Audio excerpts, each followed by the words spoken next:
go a little bit deeper into the conversation we started having last week. And I invited Durgadas to present to us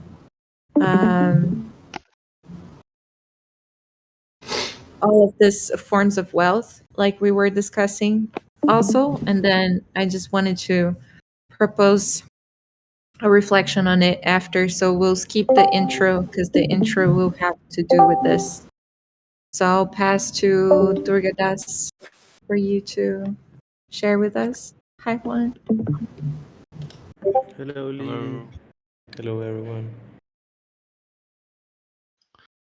Sorry, I don't think I was aware I was presenting. So Look at this baby. just a second. Sorry, I'm really busy at my regular job. So no, I provided you with that, but that's really Sebnem's Dada thing. But I suggested that she add the stuff around the outside. So I would say this is based on the Hindu concept of Lakshmi with the different there's different forms of Lakshmi that has all of these different types of wealth.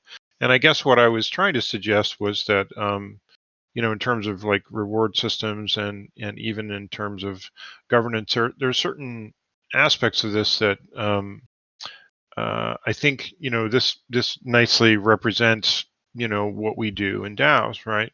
Ideally, and so it shows all the overlaps and everything.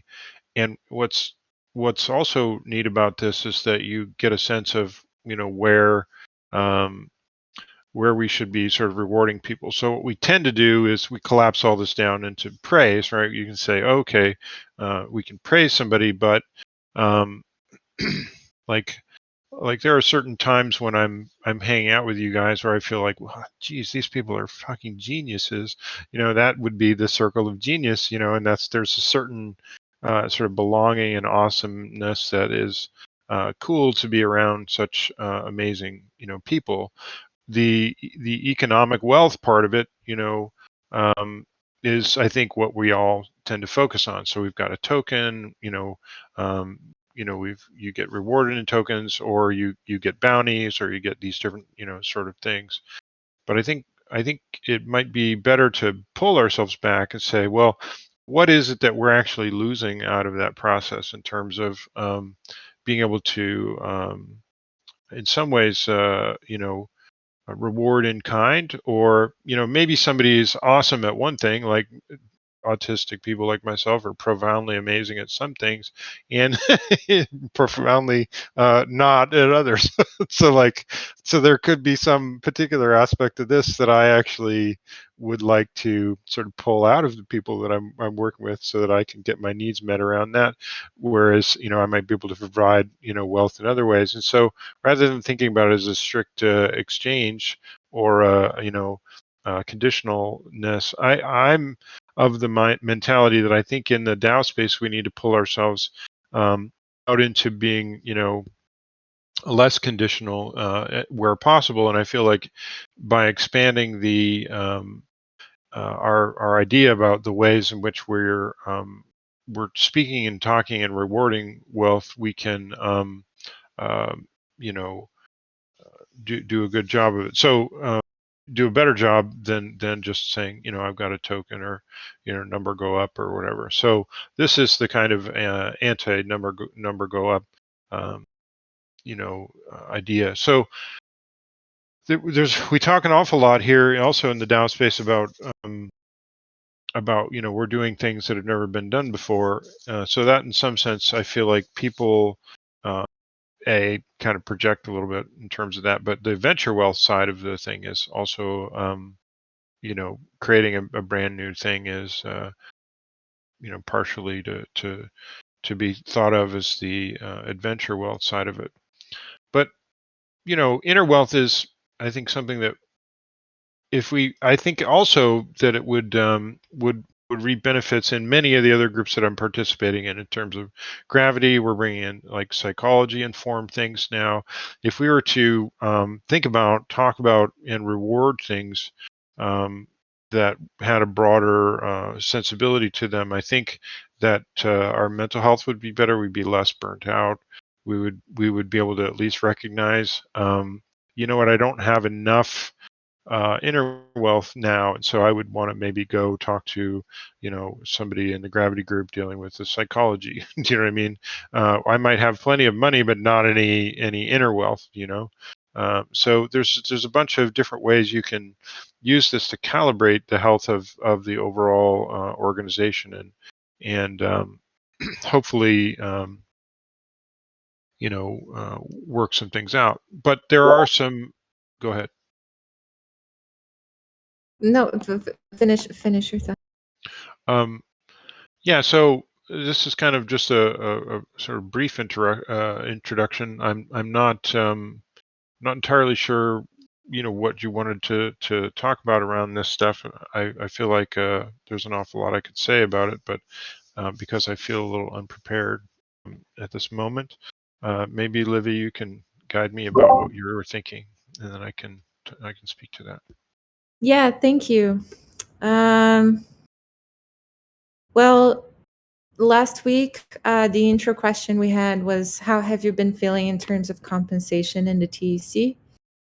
And a lot of what I heard from everyone sharing was that there is a certain sense of maybe unfairness or of a lack of compensation, thinking about it financially. But then it feels like there is a sense of abundance of like knowledge and experiences that people were having in the TC. So I think some of the things we've been chatting, and I was chatting more with Gideon about it also, about like how could we map out a little bit more the different types of wealth we have in the TEC, and perhaps there is a way we can make them a little more visible. Maybe they can be monetized somehow. Like maybe there's something we can do to create a feeling of like, so people can feel more supported, and understanding also when the financial compensation is something important, and how those situations need to be mapped. So we also talked about making some type of a more explicit communication from the TEC to its contributors about what is the TEC's financial position right now, and what can we offer in terms of an organization for members for financial compensation, and what can we not offer. So people, when they join, they can expect a little better how to interact with the community based on their needs. So based on their needs, I wanted to propose today just a reflection on. So last week we reflected on how have we been feeling the financial compensation of the TC, but now I wanted to see like, how have you been feeling in your life personally, and not only in interaction with the TC, but considering that the TC is part of your life if you're here. How are you, like, what types of, where are you feeling more wealthy, and where are you feeling less wealthy? And of course, only share what you're comfortable sharing, but just to bring the sense of like, okay, where am I in this like wealth panorama, and from here, how can I make better requests to the places where I'm contributing to, including the TEC. And then maybe we can work later on like shaping these requests, like understanding your needs based on this wealth circle, and then shaping better requests and understanding from like expectation and reality what is possible there. Yeah, I do So feel like just to follow up with that, for example, in adventure wealth, people have a need to work in something new, something untapped and uncharted. And I think if, for example, if we're talking about trying to find ways to not spend so much money, like in this MPO meeting from yesterday, right? If we were thinking about the different ways in which we could reward people, it's a reward to give somebody a brand new thing that they've never done, and then they would have an adventure wealth kind of sort of thing. And that's not a monetary compensation. If anything, it's just going to advance token engineering to take it like that. Do you see what I mean? And I think we're really good at talking about social wealth, impact wealth. We got a bunch of super smart people here, so the circle of genius is there. A little bit down in my perspective in terms of economic wealth. Health wealth, I think we're working a little bit on that with the psychology thing, but sitting behind a desk ain't that healthy. So, we need to maybe look at that as an individual thing. Career wealth, maybe we can do better to say, what are your career goals and where is it that you want to go and what is it you're trying to sort of do and get out of this in terms of that. So, and then as far as inner wealth, I feel like there's a bunch of groups kind of working on that. So anyway, that's my sort of hopefully useful introduction.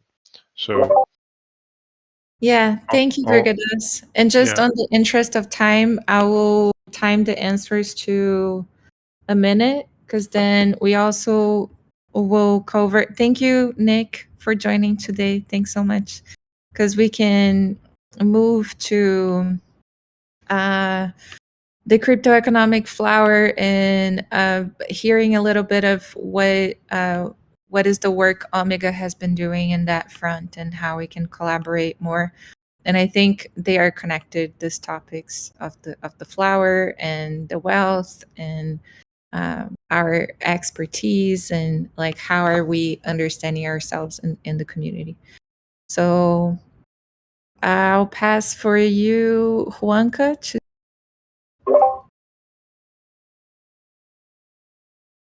So the question, just to rephrase, is what is how what is the area? How have you been feeling in these areas of your life, like spiritual, individual, material, and social?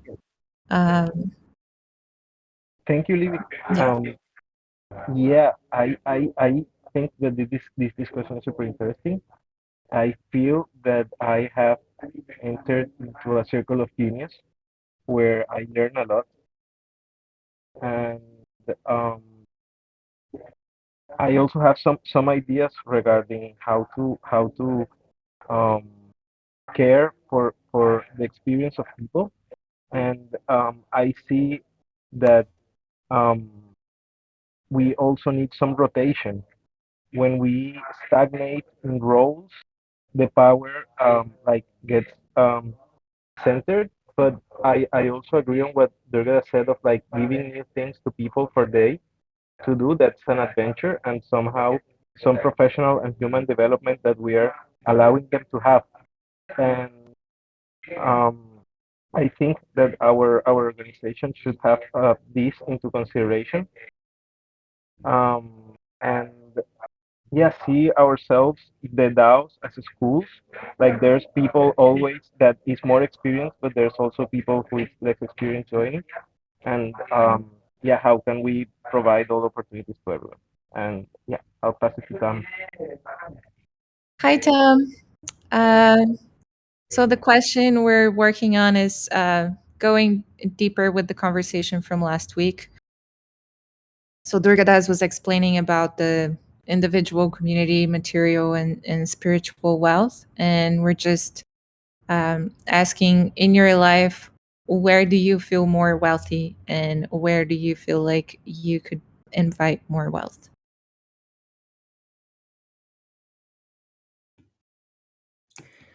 Yeah, thanks for asking this question.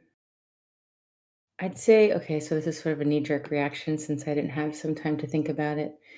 I'd say there's a few things that I'd say where I'm most wealthy is where I prioritize. So my children, like my family, I'd say I feel very wealthy there. Like our relations are very strong. There's a lot of support between us, so I feel very wealthy in terms of that, like this core unit of my family. And then I say my health, I also feel like it's a priority for me. So I tend to feel like invincibly strong sometimes, like a cartoon. I feel like nothing can take me down, health wise. And that's, I feel like, a really fortunate position to be in, that I haven't had to deal with many major health issues. I think that here in what I have applied myself to professionally, I've had, I'd say success, so wealth. And then there's I have a kind of spirituality that maybe doesn't fit into some of the traditional spiritualities. I don't even know if there's a word for it. I think some people have just their own spirituality that's unique to themselves. And then I would say in like maybe financial wealth, that's where I do the poorest. Like, oh, it's okay. But I don't, that has not ever really been prioritized for me in my life. So maybe I would say I could take more care and attention to that aspect. Yeah. And I guess maybe, I don't know, this sort of like social wealth, like, man, my good friends are just like amazing humans. Like I feel like I just landed the jackpot with my best friends. They're just extraordinary humans, and kind and thoughtful and caring and loving. And so I'd say maybe in that perspective, I'd also feel like just extremely wealthy. And I'll pass back to you, Livia, because I don't know who else might not have gone yet. Yeah, thank you. I forgot to put the timer. You were the second one. So, Irene, do you want to go next? Okay, I can try. Thank you. I feel the less wealthy in my health and energy-wise. I feel a lack of energy and of health that it's impacting me deeply. And the place where I feel most wealthy, it's at that moment I feel really wealthy in my private practice. I feel really wealthy in my learning and interests because I'm like adventured in many areas right now. So I feel a lot of wealth and energy there. And spiritually, I think that part hasn't have my attention, but I feel a little bit of a calling. I take it as a age-related calling because it's something like happening that I'm sitting down and going deep in different aspects, and I think it's a different stage in life. And economically, thinking about money specifically, I feel like I have enough, but I need more. Um, I don't know if I'm. Oh, yeah, socially,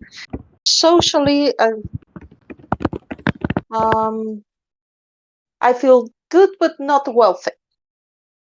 I think that's it. Thank you. I will pass it to. Let me see who else. Bear, maybe you want to go?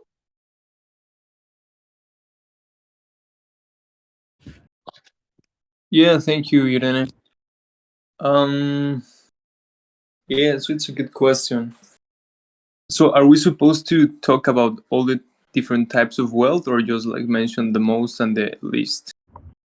Up to you. Considering Okay. we're trying to stay in a minute, we can you can start with the top and the least, and then if there's extra time, you can explore. Sounds good. Yeah. So the most, I think it would be like in regards to my family. That probably that's where I feel the most wealthy. I've always been blessed, I say, with support of my parents and my grandparents. I think that's something that I really value, and one of the reasons why I've been able to have a lot of opportunities to develop and grow. So I think that's where I feel the most wealthy. And the least wealthy probably would be economically. I mean, I've never had any. I've always had everything that I need, but I've never had like how to explain it. Like some savings, some extra room to try other things. Like I have everything, but that's it. Like I'm good. I'm good with that. But I think I could improve that for me and for my family as well. So yeah, just to not expand more, I'll leave it at there, and I'll just pass it to. I will pass it to Nate.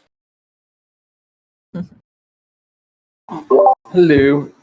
Yeah. So I think that if I were to look at the top that graph, I would say the top right versus the bottom left. If you were to throw a plane right in between that, it would be very very wealthy on the top right, and not as wealthy on the bottom left. And so, yeah, I think validation is one of those things that is really important to me that I don't have a lot of. I think when it comes to like this idea of career or a path forward where I'm moving to, I think that's really hard to achieve. But outside of that, I kind of follow along with what Tam was talking about. You're very wealthy in what you prioritize, and and that's exactly what you get. And so money, I've never been really prioritized much.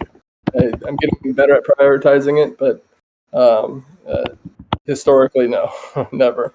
Mentally, I'm got strong mental health in my opinion, and that's what I've prioritized for a long time, and very happy about that. But outside of that, yeah, I think the top right, bottom left dynamic is very interesting. But validation is really important. I think that we need to validate each other a lot more than we do in this space.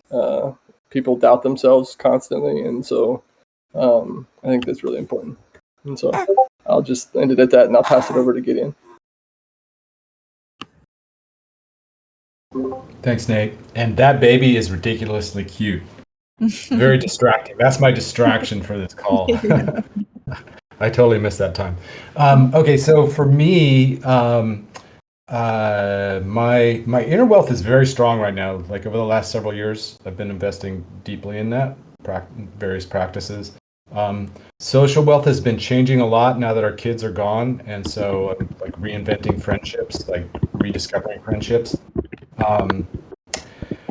Economic wealth is something I was pretty lucky early on, just like picked the right job, and so that's good. I think that for me right now, like what I'm getting from TEC is adventure wealth and circle of genius wealth, and also the social wealth. Like I'm finding like some really nice friendships here, like a mix of like colleagues and friendships that's just really sweet. So yeah. And I will pass to Nick. Thank you, Gideon. I feel pretty wealthy in most of these areas, I'd say, other than maybe material. And it kind of ties into validation, I guess. Like, I don't really like asking for rewards. I'd rather just create value, and then if people find it valuable, then reward me. And probably like I'm a bit low on self-expression just because of the nature of what I'm focusing on at the moment. It's mostly like the creative collaboration. I'm finding I have a very strong desire to spend more time with myself, but it's hard when everything functions in a way that requires you know, being there in calls. And also, most of the project ideas that I have, I kind of just find ways to.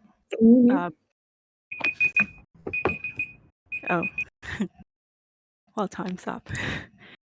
I could just finish typing it. I pass on to. If you want to finish your thought and then pass on. Sure. I'm also a bit low in self-expression because I've been focusing all my energy in like bringing in the ideas that I have into like, yeah, Omega, I guess you could say. So then I have nothing that's just for me for fun. Everything keeps getting like worked in to my work anyway. So yeah. And then I'll be passing on to Chewy. Thank you, Nick. I also feel similar, like Nate. I don't know if it's also because I'm very like distracted by Kepler because he's very cute. But I feel very related to also this part of like this balance between the top right and the bottom left. And I feel that these last months have been very like motivating because of the impact of a lot of things that I have been lucky to be involved with, and get to see the results. But at the same time, I do feel very related to the idea of how spirituality is like a fuel for all of this impact, and I feel that that's where I've been like maybe missing a little bit more of time. I started practicing yoga again not a lot of time ago, and I feel that it has helped me a lot in the physical way. Like I feel much better, but I do feel that spiritually I could be just adding a layer of effort there. Yeah, sorry about that, Libby. I lost track of time. I'll pass it to Enti. Thanks. So I think I'm currently most rich in my individual and community world. Like I'm currently focusing on that.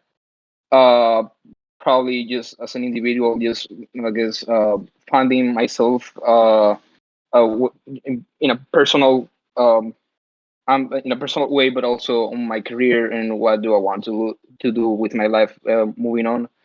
But as well as community, sort of the pandemic in that sense was big on me. I lost a lot of friends. I don't know. We just sort of move on, and I'm just trying. I'm currently sort of trying to find community again.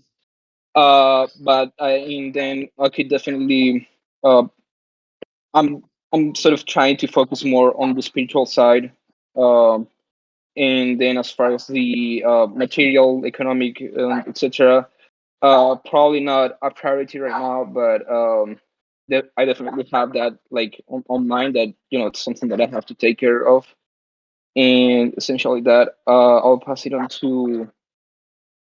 I think I'm the last one. Oh, well, you, Libby. I think Durgadas hasn't gone yet, and Zaptim is also. Sorry. Yeah, so I'd say in terms of my own self, I feel kind of low in terms of my health.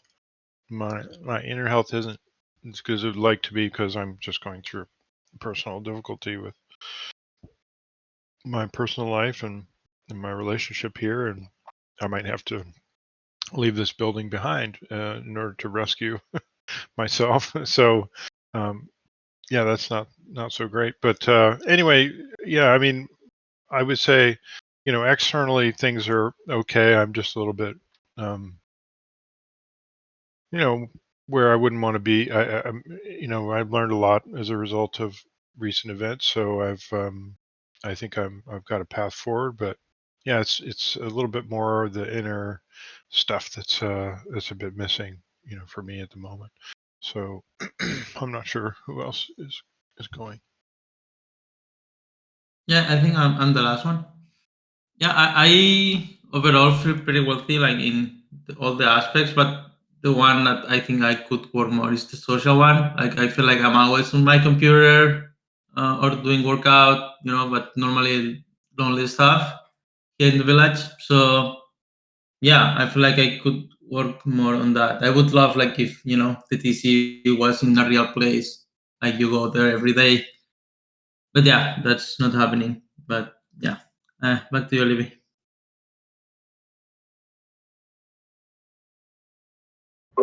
Thank you. And for me, I think I feel extremely wealthy in the social aspect. And I think I could be more wealthy in my individual side. Like, I think I could be more autonomous in all my decisions, ways of thinking, ways of expressing myself. So I think I need to work a little bit more on that. And material is okay, but I could be way more organized in that and spend more time like just making a more secure place for myself in terms of financial wealth. And spiritually, I think it's been always present for me to take care of that. But yeah, now I've been feeling the need to go deeper into it again. Thank you, everyone, for sharing. That was nice. I think next step regarding this, I wanted to hear everybody because I've been thinking about questions that could be in a survey for us to have more understanding of, like, okay, how it feels like a lot of these types of wealth are mashed together sometimes. And I think is a good exercise for us to start separating them. And then we can see what places need more development. And then how can we bring that to an organizational level? Like, how could the TEC think of its own wealth too? And what are the parts that we have it more abundantly, and where are we lacking? And I think that's part of the work Sample has been doing, and then combining that with the perception of each person and how we can create communication there. So I think slowly we're moving there.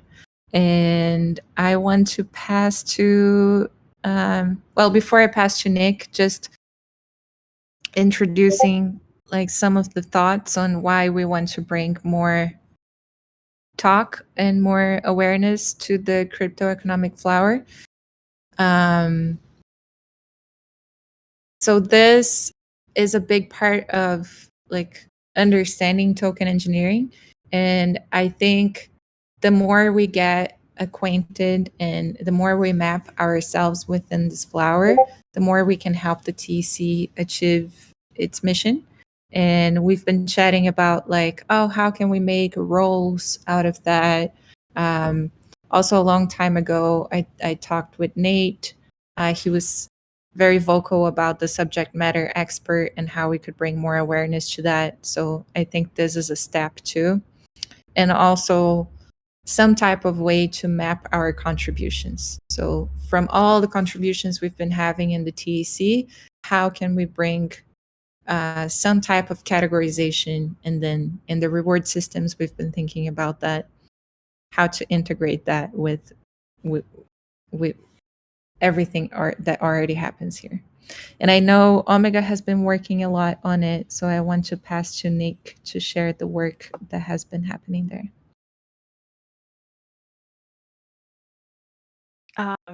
Yeah, thank you.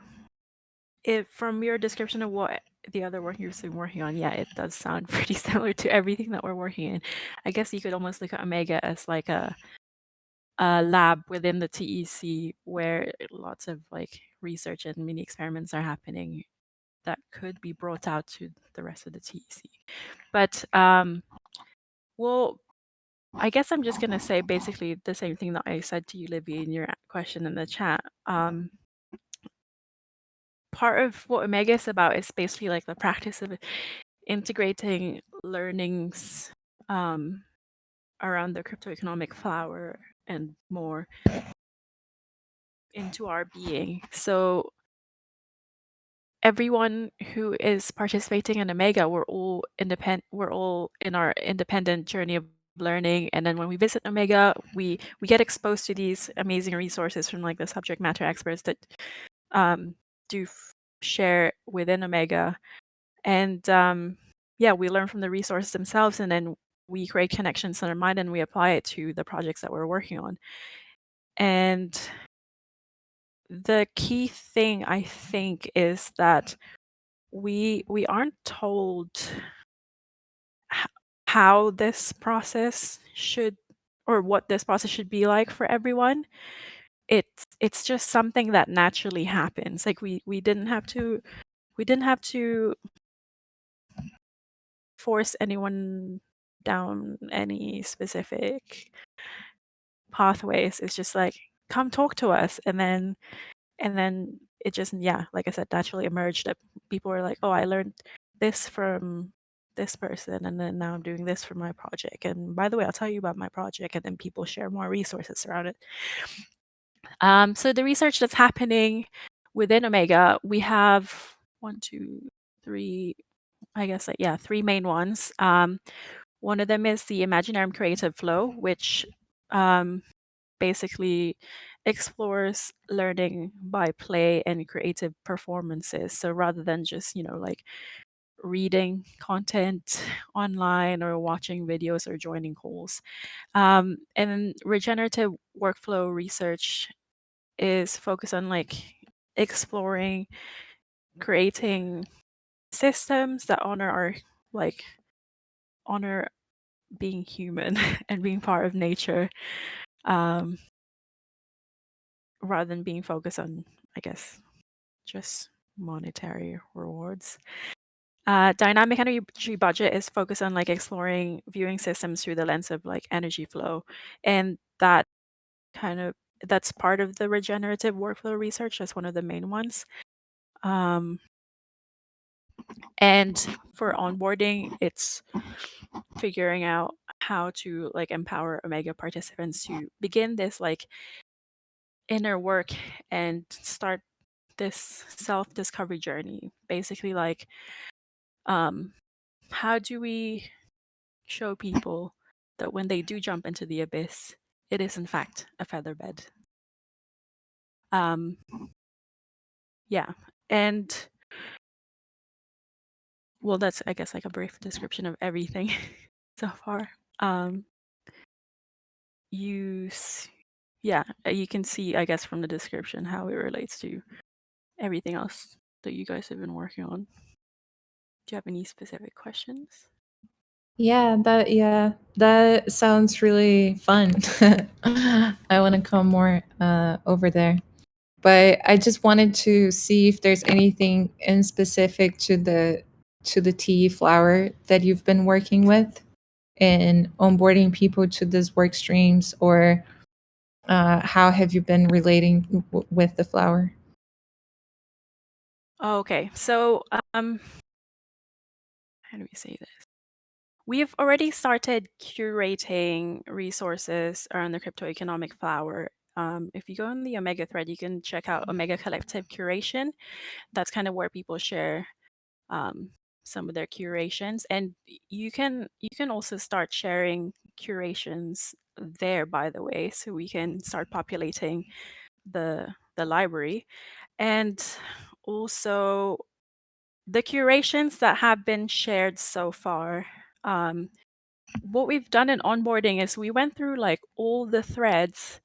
We did this a couple weeks ago. We went through all the threads in Omega, and like we went through like all the resources shared, and then we kind of started grouping them together and figuring out how we could apply it to the work that we do.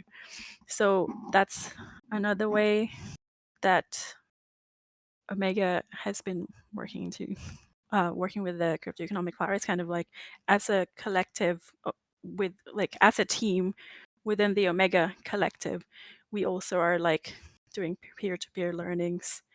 Well, yeah, peer-to-peer sharing of knowledge and bringing in knowledge from outside of the learning group that we have formed and learning that together as a group. Does that make sense? So imagine like a big circle, and that's like the entirety of all the resources shared in Omega. Within that circle, there's also like a little circle of a learning group. And then between ourselves, we're sharing resources around the crypto economic flower. And then also taking in resources that other people have already shared and working it into the different work streams within Omega. Did that make sense? Yeah, that sounds Okay. really cool. I wonder if there's some type of like study groups we could even spin up with all of these resources that are being populated in there. Does anyone has questions about the flower or about anything that Nick shared? Thank you, Nick. I don't have a question, but I most would like to make a comment. And we need to also talk about what is the individual experience we want people to have. Like we have some expectations of what we want people to contribute to us, but what do we want to contribute to the experience of people, and how are we developing the leadership of everyone? Because I repeat what I said initially, and like I think DAOs can be seen also as a school, and like how by entering into a DAO we can impact on the leadership and on the experience of someone and give them the right tools to gain the agency and to impact and to gain wealth in these different dimensions that we spoke of. And the last thing that I will say is that I participated in a organization called ISEC when I was in the university, and they have like this leadership development model that I shared, and I think it would be really cool if we like give it a look, because I think the idea of being able to encourage the leadership of everyone who enters in the organization is also a way that we can give back to the people who enters and contributes. Like, okay, you enter here and you enter in the first grade and you are like a kindergarten, but after your contribution, you will be able to um, I don't know, not be a kindergarten, but to have a voice in the space. You will be able to develop and contribute to more projects, and all that things I think complement the onboarding journey. Sorry for that.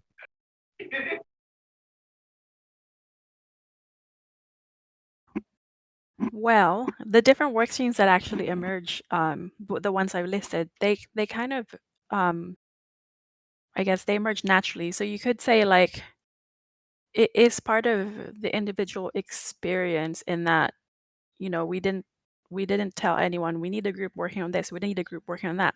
It's just like via the conversations that people were having in calls and stuff, people decided like, okay, let's start organizing around this. Let's produce something. Maybe we can work it into the library and make it yeah, and make the work that we're doing, the conversations and the knowledge that we're having, um how do you say, bake it into the building of the library. And then in terms of like how are we developing the leadership from everyone, the way like I mean, I don't mean to repeat myself, but yeah, Omega, the way Omega works is it's very much about like you owning ethics, you owning everything that you do. So like if you don't trust yourself to design systems yet, why is that? Can you figure that out? And then we'll provide all these resources for you so that you can in fact figure out what's missing and why you're judging yourself so, and then you can through inner work and constant participation, you kind of just naturally grow into someone who could be a leader, who could design ethical systems. I would invite Juanca to share the leadership model that he was speaking about and the curation, though. And I'd also invite everyone in this call to maybe like,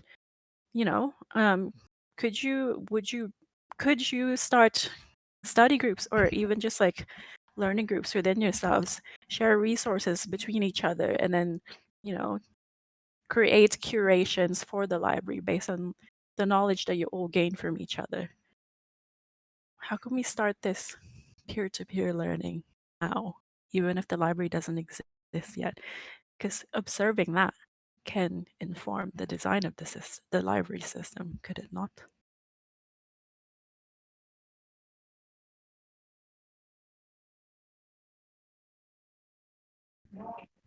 Yeah, I would love to share.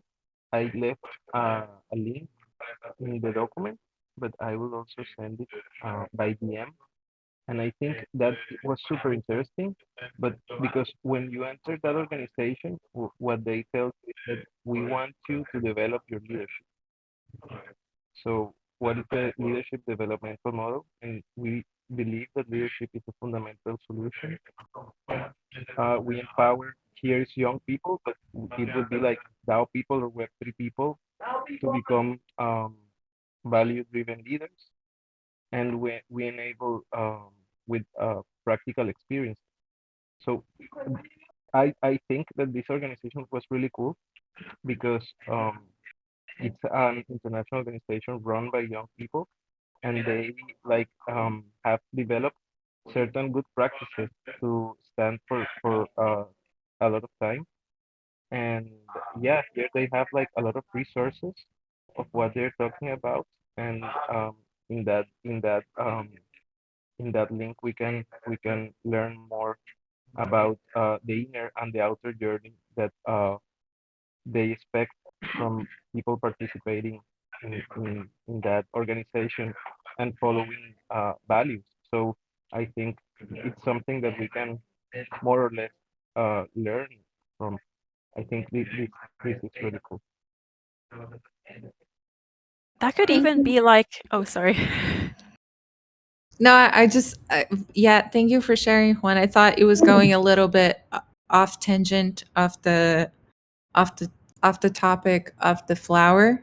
I I don't know how we could look more into like each one of these aspects and see if there is any of these topics that we already feel related with, and from there start this knowledge sharing, because I think also there's an openness of so many interesting topics and things we can collaborate with each other and learn with each other. But we were talking about this in Communitas also, like how could we add this flower to the onboarding journey so people would see like if there is any of these topics that they feel interested about, and if there is something that they have expertise on, and if we have a lot of matches or unmatches, like is there a lot of expertise and also interest, or there's a lot of interest and we don't have expertise in a lot of these areas. So I don't know how we could like start building that. And the reason I thought it would be interesting for us to talk about is because I don't think we had that in our onboarding, So like since we're already in the community, how have we been feeling about these topics? Is there something that people would like to explore more, or what are general thoughts um, on this crypto economic systems overlap? Well, I would say that don't forget that it's also a sort of unifying principle underneath all of this, which is we're calling the consilience library. So consilience is a unifying principle. So I think that's kind of what you're asking about too. So in a hidden way, behind all of this stuff, there is this idea of consilience that, and you can see, a lot of our working groups kind of overlap, and a lot of different ways. And so I think it's actually really useful to, in some ways, ritualize the overlap, in some sense, and maybe like with liberating structures kind of ritualizing conflict, maybe there's a liberating structure in there that we could work with that would ritualize working with consilience as well. So sorry, Gideon, I think I jumped the gun on you there. Oh, no problem. Yeah, I think that one of the things that we've been like exploring in Communitas is the, as Livy was saying, the idea of like getting people to signal somehow which one of these petals of the flower they're interested in, maybe multiple.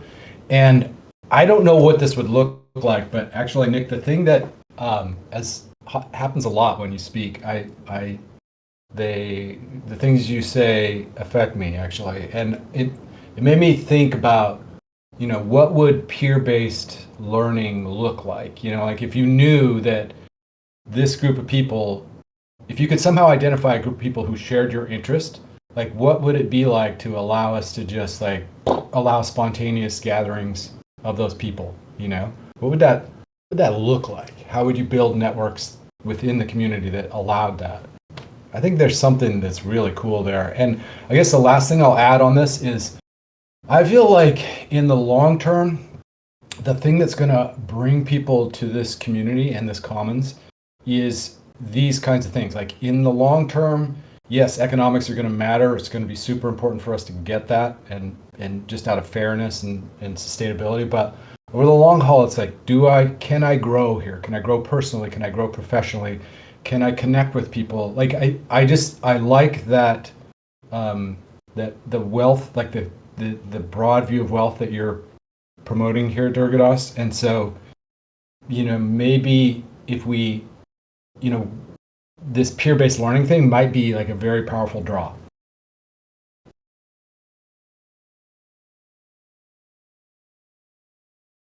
I do feel like there's also ways to connect the crypto economics flower with the forms of wealth.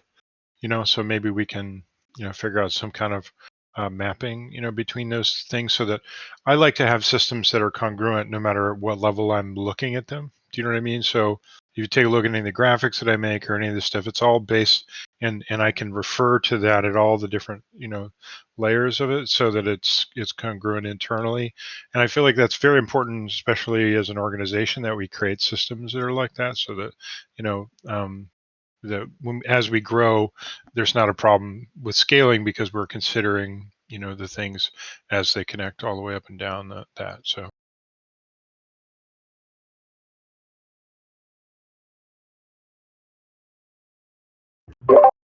That would be really cool to put them both together and see how they overlap. And I agree that this provocation feels very important, Nick, on like how and maybe that's how the onboarding journey could help if we understand a little bit who are the people that are interested in what is easier to bring this synergy of the peer learning together. And where you said we can access this library in the Omega channel, or is it the library that it's already accessible, or So now we're collecting curations in the Omega Collective Curation Test channel. I will link it in the Softgov channel for you. And yeah, you can start sharing resources there, and also you can start learning from the resources there. You can start conversations around these resources. Just like interact with it as you would personally learn from anything in life, and then we can observe the patterns that emerge and how people are learning here. Maybe if you could also share, you could make it more visible by sharing how it is you do learn. It also kind of relates to the energy research we've been doing. So it's like, where do you spend your energy? How does energy flow back to you? And yeah, just observing that within yourself. And I guess in this case, the energy flowing back to you would be like the knowledge you gained. Yeah, just making that more visible would help everyone, I think. Yeah, thank you so much for sharing. Thanks to both Durgadas and Nick for sharing a little bit of your work today. And I think we can explore more these overlaps. And of course, if anyone wants to propose a way for us to look at this, propose options for how can we interact with the flower, how can we build more awareness to the wealth of the TC, how can we create this kind of document that we were thinking about, like where does the organization TC stands in terms of expectations, and that would be very welcome. We can continue chatting. Thank you all for joining. Thanks, Nate, for bringing your baby.